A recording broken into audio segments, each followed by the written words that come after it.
Kuna tofauti kati ya kupigana kwa ajili ya kitu chako au kupigana kwa ajili ya kitu ambacho sio cha kwako. Ukipigana kwa ajili ya kitu ambacho sio cha kwako ili ukipate, ujue hicho kitu sio cha kwako. Hata ukikipata bado kitapotea. Kama inakuhitaji utende dhambi ili upate kitu, hicho kitu sio cha kwako, kwa sababu kama ni cha kwako, Mungu anajua ni cha kwako, atakupatia tu. Kuna namna ambayo yeye atatumia kukupatia. Vitu vingapi ambavyo Mungu anajua wewe unavihitaji amekupatia pasipo wewe kumuomba? Ni vitu vingapi? Mungu anajua mahitaji yetu, na yeye ameahidi kutupatia mahitaji yetu yote, na ameahidi kwamba hata tuacha wala kutupungukia katika neno lolote lile. Na ndio maana hata hali iwe mbaya kiasi gani, bado tunauona wema wa Mungu kwenye maisha yetu. Hata kama tukikataliwa, tukitengwa, njaa ikija, tukose fedha, tudharauliwe, bado tunauona wema wa Mungu hata katika magumu, katika upanga, katika hali ya uchi, katika hali ya dharau, kufadhaishwa, lakini bado tunauona wema wa Mungu. Kwa sababu gani? Kwa sababu Mungu hawezi kutuacha kabisa. Hata akija mabaya na magumu, Mungu hawezi kutuacha kabisa. Mungu anajua tunahitaji nini, na yuko tayari kutupatia mahitaji yetu, tena kwa uhakika kabisa, maana yeye ndo anayesumbukia mambo yetu. Yeye ndo anayesumbukia mambo yetu, anajua namna gani anajua tunataka hivyo vitu vyote, anajua tunavihitaji, na yeye yuko tayari kutupatia. Ukiona sasa, ili upate kitu inahitaji utoe damu, ili upate kitu inabidi utoe kafara, ili upate kitu inabidi ufanye kitu ambacho kinakuumiza au kinawaumiza watu wengine, hicho kitu sio cha kwako. Ili ufanye kitu, ili upate kitu inabidi udhulumu mtu mwingine, hicho kitu sio cha kwako. Yaani ukiona kwa namna yoyote ile ili upate kitu kuna namna ambayo haumpendezi Mungu, basi hicho kitu sio cha kwako. Hata ukifosi kukipata, bado kitapotea tu. Na ndio maana unaweza kaona kwamba kuna wakati mtu anaweza kana pitia shida makubwa, magonjwa ya ajabu ambayo hayaponi. Wakati mwingine huwa inakuwa ni kwa sababu ya kudhulumu vitu vya watu wengine au kupata vitu kwa njia ambayo sio sahihi. Kwa hiyo kwa sababu umepata vitu kwa njia sio sahihi, hivyo vitu lazima virudi. Vitu ambavyo sio vya kwako lazima virudi vilikotoka. Kwa hiyo vinatafuta njia ya kutokea. Utakuta magonjwa yanakuja ambayo hayaponi kwenye hospitali za kawaida. Utahangaika kwa waganga, utamaliza mali zako. Zote hizo ni njia za kuhakikisha kwamba ulichodhulumu kinarudi kilikotoka. Utaenda kwa waganga, watakumalizia hela zako, hautapona.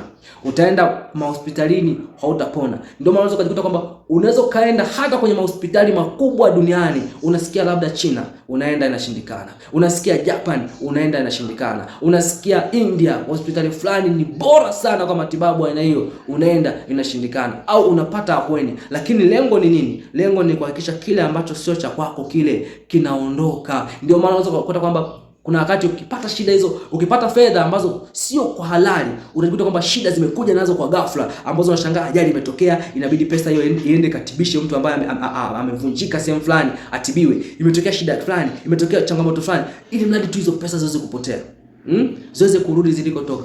Kwa hiyo siku zote Mungu anajua unachokihitaji na yuko tayari kukupatia.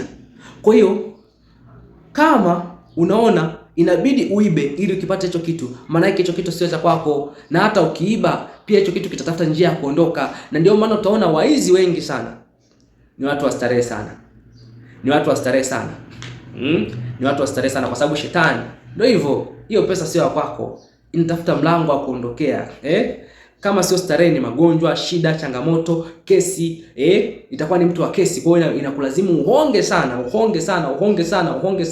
ili usiende wapi? Mahakamani. Kwa hiyo unaweza kujikuta kwamba unamaliza hizo pesa au unamaliza vitu ambavyo umeiba, na hizo shida unaona ndo unapumua sasa. Ni kwa sababu gani? Kwa sababu hicho kitu sio cha kwako. Kwa hiyo ni vema sasa ukishatambua kwamba Mungu atakupatia kitu chako kwa wakati sahihi, maana yake utakuwa na subira kumngoja Bwana kwa wakati sahihi. Hautahitaji kuiba ili upate. Hautahitaji kudhulumu ili ujenge. Hautahitaji kufanya jambo baya. Hautahitaji kujiuza ili upate pesa, upate mali. Hautahitaji kufanya mambo ya ajabu ili upate utajiri. Hautahitaji. Mungu ana uhakika wa kukulisha na kukuvisha na kukulaza siku zote, hata kama hauna kazi. Mungu ni wa ajabu. Mungu ana njia zake. tumemshuhudia Mungu akitulisha, akituvalisha, akituvisha, hata nyakati ambazo hatuelewi kabisa, hata nyakati ambazo ni za kuchanganyikiwa, hata nyakati ambazo ni za kutengwa, za kukataliwa, za kudharauliwa, lakini bado Mungu hajatuacha wala kutupungukia. Mungu anajua unahitaji nini na atakupatia. Wewe mwamini tu Mungu.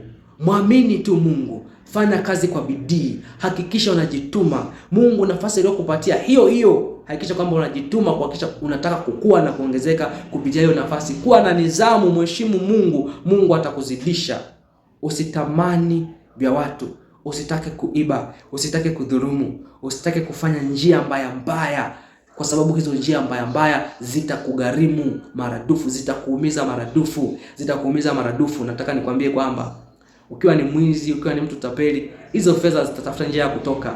Utajikuta unakuwa kahaba, utajikuta unakuwa malaya wa kununua wanawake, utajikuta unakuwa ni mtu wa starehe za pombe za ajabu. Kwa nini? Hivyo vitu sio vya kwako, vinatafuta njia ya kwenda. Utajikuta magonjwa ya ajabu yanakuandama, ili mradi tu kuhakikisha kwamba unalipa gharama ya kile ambacho umetenda. Apandacho mtu anakivuna.